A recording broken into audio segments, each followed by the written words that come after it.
Banyak UMKM yang gagal, bukan karena modal kecil, tapi karena pemiliknya tidak sadar kesalahan ini. Usaha sepi, saingan banyak, modal terbatas. Tapi anehnya, ada usaha lain dengan kondisi hampir sama justru bisa tumbuh dan bertahan. Jadi pertanyaannya bukan lagi, siapa yang salah? Tapi, apakah yang sebenarnya kita lakukan salah? Inilah alasan usaha UMKM tidak pernah maju. Kesalahan yang jarang disadari, salah paham besar tentang usaha. Banyak orang membuka usaha dengan satu harapan, yang penting jalan dulu. Kalimat itu terdengar bijak, penuh semangat, dan sering diucapkan sebagai mantra penyemangat. Namun, di balik kata-kata itu tersembunyi jebakan paling dasar yang menjerat ribuan pelaku usaha mikro, kecil dan menengah. Masalahnya sederhana, namun fatal. Jalan kemana? Usaha bukan sekedar ritual, membuka toko di pagi hari. Bukan sekedar aktivitas menata barang di etalase, dan bukan sekedar rutinitas memposting gambar produk di media sosial. Usaha, dalam esensinya yang paling murni, adalah sebuah sistem yang hidup. Ia adalah organisme yang membutuhkan struktur, aliran dan tujuan yang jelas. Tanpa sistem yang terdefinisi dengan baik, yang terjadi adalah kebocoran tanpa henti. Uang bocor melalui pembelian impulsif dan pengeluaran tak tercatat. Tenaga habis terserap dalam aktivitas yang tidak produktif, dan semangat mati perlahan, seperti lilin yang menetes dalam kegelapan. Fenomena yang sering disalahpahami adalah bahwa banyak UMKM tidak benar-benar bangkrut dalam artian spektakuler. Tidak ada pilot yang dramatis, tidak ada penutupan toko yang diiringi tangisan. Yang terjadi lebih halus, lebih pelan, dan karena itu lebih berbahaya. Mereka mati pelan-pelan karena salah arah. Seperti kapal tanpa kompas di tengah samudera luas, mereka terus bergerak tetapi tidak pernah sampai ke tujuan. Energi terkuras, modal menyusut, dan akhirnya yang tersisa hanyalah kenangan akan sebuah percobaan yang gagal. Ironisnya, kegagalan ini sering disalahartikan sebagai nasib buruk atau ketiadaan rezeki. Padahal akar masalahnya jauh lebih sederhana. Ketiadaan sistem. Kalau usaha sudah berjalan tanpa arah dan tanpa sistem, wajar kalau perlahan mulai bocor di mana-mana. Tapi kebocoran terbesar biasanya bukan dari uang, melainkan dari satu hal yang sering dianggap sepele. Ketidaktahuan kita terhadap masalah pelanggan sendiri, tidak paham masalah pelanggan. Di jantung setiap usaha yang berkelanjutan, terletak sebuah prinsip yang sering diabaikan. Usaha bukan tentang menjual produk, melainkan tentang menyelesaikan masalah. Banyak pelaku UMKM sibuk menjual, sibuk mempromosikan, sibuk menawarkan. Tetapi mereka tidak pernah benar-benar berhenti sejenak untuk memahami pelanggan mereka secara mendalam. Pertanyaan yang terus berputar di kepala mereka adalah, gimana caranya jualan lebih banyak? Pertanyaan ini, meskipun tampak logis, sebenarnya adalah pertanyaan yang keliru, karena berfokus pada diri sendiri. Pertanyaan yang benar, pertanyaan yang mahal. Pertanyaan yang membedakan pedagang biasa dengan pengusaha sejati adalah, masalah apa yang sedang saya bantu selesaikan untuk pelanggan saya? Perbedaan ini bukan sekedar permainan kata-kata. Ini adalah perbedaan filosofis yang mendasar. Ketika Anda fokus pada menjual lebih banyak, Anda menjadi penjual. Ketika Anda fokus pada menyelesaikan masalah, Anda menjadi solusi. Bayangkan, produk atau jasa Anda sebagai sebuah alat. Kalau alat itu tidak menyelesaikan masalah spesifik, tidak memberi rasa nyaman yang lebih baik dari alternatif yang ada, tidak memberi nilai tambah yang jelas dan terukur, maka pelanggan tidak punya alasan logis untuk kembali. Mereka mungkin membeli sekali karena rasa penasaran, karena lokasi yang strategis, atau karena harga promosi, tetapi transaksi sekali itu tidak akan pernah berubah menjadi loyalitas. Loyalitas lahir ketika pelanggan merasa dimengerti, ketika mereka merasa Anda hadir bukan untuk mengambil uang mereka, tetapi untuk meringankan beban mereka. Inilah rahasia yang jarang diungkapkan.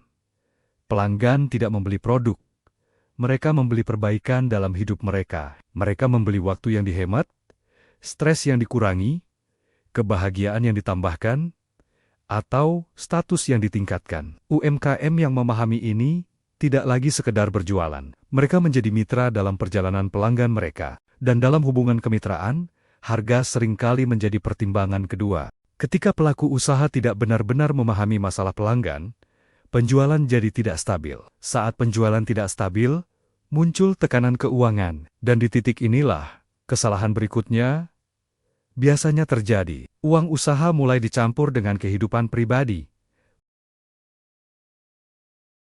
Ini mungkin kesalahan paling klasik, paling sering diulang, dan sekaligus paling mematikan bagi pertumbuhan UMKM. Mengaburkan batas antara usaha dan kehidupan pribadi. Dalam banyak usaha mikro, terutama yang dijalankan dari rumah atau dengan modal keluarga, terjadi peleburan yang berbahaya. Uang usaha dianggap sebagai uang keluarga yang bisa diambil kapan saja untuk keperluan sehari-hari. Kas usaha menjadi tempat meminjam darurat ketika ada kebutuhan mendesak. Bahkan, seringkali tidak ada kas usaha yang terpisah sama sekali. Semuanya tercampur dalam satu rekening atau satu laci. Pola yang kemudian terbentuk adalah pola roller coaster finansial yang melelahkan. Hari ini laku lumayan, besok uangnya sudah habis untuk belanja kebutuhan rumah. Bulan ini ramai pengunjung. Bulan depan modal untuk restok barang tidak ada, karena uangnya telah dialihkan untuk bayar sekolah anak. Siklus ini berulang tanpa akhir. Untung kecil, langsung dikonsumsi, tidak ada akumulasi modal, usaha stagnan. Banyak pelaku UMKM kemudian menyimpulkan bahwa usahanya tidak menguntungkan, padahal sebenarnya yang terjadi adalah tidak adanya disiplin finansial. Usaha, sekecil apapun, membutuhkan kerangka kerja yang profesional. Ia butuh disiplin dalam pencatatan. Setiap rupiah yang masuk dan keluar harus tercatat dengan jelas. Ia butuh kendali diri untuk tidak mengganggu modal kerja demi kepentingan konsumtif sesaat. Yang paling penting, ia butuh batas yang tegas antara aset usaha dan aset pribadi. Tanpa batas ini, usaha tidak pernah punya kesempatan untuk tumbuh karena semua nutrisi dalam bentuk keuntungan langsung diserap sebelum sempat disimpan untuk investasi pertumbuhan. Ini bukan sekedar masalah administrasi, ini adalah masalah psikologis. Ketika usaha dicampur dengan kehidupan pribadi, setiap masalah pribadi langsung menjadi beban usaha, dan setiap tekanan usaha langsung mempengaruhi kehidupan keluarga. Stres menjadi 2 kali lipat. Keputusan menjadi emosional. Dan objektivitas yang dibutuhkan untuk pengambilan keputusan bisnis yang baik pun hilang. Saat uang usaha dan uang pribadi sudah tidak jelas batasnya, pemilik usaha mulai merasa selalu kekurangan, lelah, stres, dan tertekan. Maka muncullah ketakutan berikutnya. Takut menaikkan harga, karena takut kehilangan pelanggan. Takut naik harga, takut kehilangan pelanggan. Ketakutan akan kehilangan pelanggan adalah hantu yang menghantui banyak pelaku UMKM. Bayangan bahwa kalau mahal, nanti tidak laku. Begitu kuat sehingga memaksa mereka bertahan di zona nyaman harga rendah. Akibatnya, mereka terjebak dalam siklus yang melelahkan. Margin tipis, volume tinggi, kerja keras, tetapi keuntungan minimal. Mereka seperti hamster yang berlari di roda, banyak bergerak, tetapi tidak pernah maju kemana-mana. Yang jarang disadari adalah bahwa masalah sebenarnya bukan terletak pada angka harga, melainkan pada nilai yang dirasakan pelanggan. Harga adalah angka, tetapi nilai adalah persepsi. Orang tidak keberatan membayar mahal, bahkan seringkali lebih senang membayar mahal ketika mereka merasa mendapatkan nilai yang setara atau lebih besar dari uang yang mereka keluarkan. Nilai ini bisa berupa kualitas produk yang superior, pengalaman berbelanja yang menyenangkan, pelayanan yang personal, atau sekedar perasaan dihargai sebagai manusia. UMKM yang takut menaikkan harga biasanya menderita penyakit kepercayaan diri yang rendah terhadap produk atau jasa mereka sendiri. Mereka merasa apa yang mereka tawarkan tidak cukup berharga untuk dibanderol lebih tinggi. Padahal, seringkali justru harga rendahlah yang memberikan sinyal negatif kepada calon pelanggan. Di benak konsumen, ada prinsip sederhana. Murah biasanya murahan. Dengan mempertahankan harga rendah, tanpa sadar Anda mungkin justru mengusir pelanggan yang sebenarnya mau membayar lebih untuk kualitas yang lebih baik. Rahasia yang jarang dibahas adalah bahwa menaikkan harga justru bisa menjadi filter yang efektif. Ia menyaring pelanggan yang hanya mencari harga murah, yang biasanya paling banyak menuntut, dan paling tidak loyal, dan menarik pelanggan yang menghargai kualitas yang biasanya lebih loyal dan lebih mudah dilayani. Dengan sedikit pelanggan yang membayar lebih, Anda bisa mendapatkan keuntungan yang sama atau bahkan lebih besar dengan volume kerja yang lebih sedikit, sehingga Anda punya waktu dan energi untuk meningkatkan kualitas lagi, sebuah siklus positif yang menguatkan diri sendiri.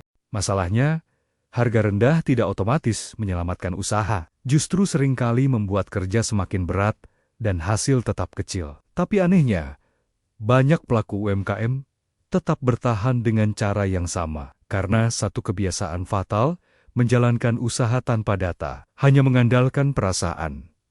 Usaha tanpa data, hanya perasaan. Dalam dunia yang semakin didorong oleh informasi, masih banyak UMKM yang menjalankan usaha berdasarkan feeling, kebiasaan lama, dan asumsi yang tidak teruji. Keputusan tentang produk apa yang akan ditambah, jam operasional yang paling efektif, atau strategi promosi yang paling tepat, seringkali diambil berdasarkan katanya, atau kebiasaan tanpa pernah diverifikasi dengan data nyata. Pertanyaan-pertanyaan kritis jarang diajukan.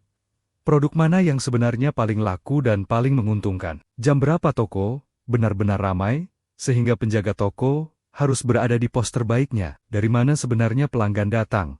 Apakah dari mulut ke mulut, media sosial, atau papan reklame di jalan? Tanpa jawaban atas pertanyaan-pertanyaan ini, usaha berjalan seperti orang buta di ruangan asing, mungkin tidak menabrak dinding secara keras, tetapi pasti akan tersandung berkali-kali sebelum menemukan pintu keluar. Usaha tanpa data adalah usaha yang mengandalkan keberuntungan. Ia ibarat berlayar di laut gelap tanpa peta, kompas, atau bintang penunjuk arah. Bukan berarti tidak mungkin sampai ke tujuan, tetapi kemungkinan tersesatnya jauh lebih besar. Dan biaya yang dikeluarkan untuk kesalahan yang sebenarnya bisa dihindari, akan jauh lebih tinggi. Mengumpulkan data tidak harus rumit atau mahal. Di era digital ini, bahkan usaha terkecil pun bisa mulai mengumpulkan data sederhana. Catatan penjualan harian, daftar pelanggan beserta kontaknya, polling sederhana tentang kepuasan pelanggan, atau analisis dasar terhadap tren penjualan bulanan. Data-data sederhana ini, ketika dikumpulkan secara konsisten dan dianalisis dengan pikiran terbuka, bisa memberikan wawasan yang lebih berharga daripada nasihat dari 10 konsultan bisnis sekalipun. Data sebenarnya sudah memberi banyak petunjuk. Tapi semua itu akan percuma kalau pemilik usahanya sendiri tidak mau belajar dan berubah. Dan inilah alasan yang paling jarang dibicarakan. Mentalitas pemilik usaha itu sendiri. Pemilik usaha tidak mau belajar. Ini adalah bagian yang paling sensitif untuk dibicarakan, tetapi juga yang paling jujur dan paling menentukan nasib sebuah UMKM. Mentalitas pemiliknya. Banyak pelaku UMKM, setelah menjalankan usaha selama beberapa tahun, mengembangkan rasa puas diri yang berbahaya. Mereka bangga dengan cara-cara lama yang sudah terbukti berhasil, menolak perubahan dengan berbagai alasan, dan mengembangkan alergi terhadap pembelajaran hal-hal baru. Kalimat-kalimat seperti, "Dari dulu juga begini jalannya," atau "Saya tidak cocok sama teknologi," bukan sekedar pernyataan. Mereka adalah tanda bahaya. Mereka adalah benteng pertahanan yang didirikan untuk melindungi zona nyaman dari invasi perubahan. Masalahnya, dunia di luar benteng itu tidak berhenti berubah. Pelanggan berevolusi, harapan mereka meningkat, selera mereka berubah, cara mereka mencari informasi dan berbelanja bertransformasi secara fundamental. Pesaing juga tidak diam, mereka belajar, beradaptasi, dan menemukan cara-cara baru untuk melayani pelanggan dengan lebih baik. Dunia usaha hari ini berbeda secara radikal dengan dunia usaha 10 tahun yang lalu. Apalagi 20 tahun yang lalu. Teknologi telah mengubah segalanya. Cara pemasaran, cara transaksi, cara berkomunikasi dengan pelanggan, bahkan cara mengelola inventory. UMKM yang menolak belajar tentang teknologi bukan hanya ketinggalan zaman, mereka secara aktif memilih untuk menjadi tidak relevan. Belajar dalam konteks ini tidak harus berarti kembali ke bangku kuliah atau mengikuti seminar mahal. Belajar bisa berarti membaca artikel online tentang tren industri, mengikuti webinar gratis, bergabung dengan komunitas pengusaha, atau sekedar mencoba satu alat digital baru setiap bulan. Yang penting adalah sikap rendah hati untuk mengakui bahwa tidak ada yang tahu segalanya, dan sikap berani untuk keluar dari zona nyaman. Kalau kita tarik semua benang ini, satu persatu, sistem yang tidak jelas, pelanggan yang tidak dipahami, keuangan yang bercampur, harga yang ditahan, data yang diabaikan, dan keengganan untuk belajar. Semuanya bermuara pada satu titik. Sekarang, mari kita jujur pada diri sendiri sejenak. Banyak UMKM tidak gagal karena kurang doa atau kurang kerja keras. Kebanyakan pelaku UMKM adalah orang-orang yang rajin beribadah dan pekerja keras. Mereka membuka toko sebelum matahari terbit dan menutupnya setelah bintang bermunculan. Mereka berdoa untuk kelancaran rezeki. Tetapi kerja keras dan doa saja tidak cukup ketika diiringi dengan pola pikir yang keliru. Kegagalan seringkali datang bukan dari faktor eksternal, melainkan dari dalam diri sendiri, dari kemalasan untuk berubah, dari ketakutan untuk jujur mengevaluasi kelemahan sendiri, dari kenyamanan dalam kesalahan yang sudah familiar. Lebih mudah menyalahkan kondisi ekonomi, persaingan yang tidak sehat, atau nasib daripada mengakui bahwa mungkin ada yang salah dengan cara kita menjalankan usaha. Kebenaran yang sulit diterima adalah bahwa usaha tidak membutuhkan pemilik yang sempurna. Tidak ada manusia yang sempurna, usaha membutuhkan pemilik yang memiliki kerendahan hati untuk belajar, keberanian untuk mengakui kesalahan, dan tanggung jawab untuk memperbaiki diri terus-menerus. Ia membutuhkan pemilik yang melihat usaha bukan sebagai sumber uang cepat, tetapi sebagai organisme hidup yang perlu dipelihara, dipahami, dan dibimbing dengan sabar. Perubahan tidak terjadi dalam semalam. Tidak ada solusi instan. Tidak ada pil ajaib yang bisa membuat UMKM langsung sukses. Yang ada adalah proses bertahap. Mulai membuat pembukuan sederhana, mulai mengumpulkan data pelanggan, mulai berani menaikkan harga sedikit demi sedikit, mulai belajar satu keterampilan digital baru setiap bulan, tetes demi tetes, langkah demi langkah. Kebiasaan lama digantikan dengan kebiasaan baru yang lebih sehat bagi pertumbuhan usaha. Inilah rahasia besar yang sebenarnya tidak terlalu rahasia, tetapi jarang dipraktikkan. Kesuksesan UMKM ditentukan bukan oleh seberapa besar modal awal, bukan oleh seberapa strategis lokasi, dan bukan oleh seberapa hebat produknya. Kesuksesan UMKM ditentukan oleh kualitas pemikiran pemiliknya, oleh kemauannya untuk belajar, beradaptasi, dan bertanggung jawab atas setiap aspek usahanya. Dan kualitas pemikiran ini, untungnya, adalah sesuatu yang bisa dikembangkan oleh siapa saja, kapan saja, dengan niat yang tulus dan konsistensi yang tak kenal lelah. Kalau usahamu hari ini tidak maju, jangan buru-buru menyalahkan dunia. Coba tanya dengan jujur, bagian mana dari diriku yang harus berubah? Karena usaha tidak akan pernah tumbuh lebih besar dari mental pemiliknya. Terima kasih sudah menonton video ini sampai selesai. Jika kamu pelaku UMKM dan merasa video ini menampar, subscribe sekarang. Karena satu video bisa menyelamatkan usahamu. Sampai jumpa di video berikutnya di Mindset Rezeki.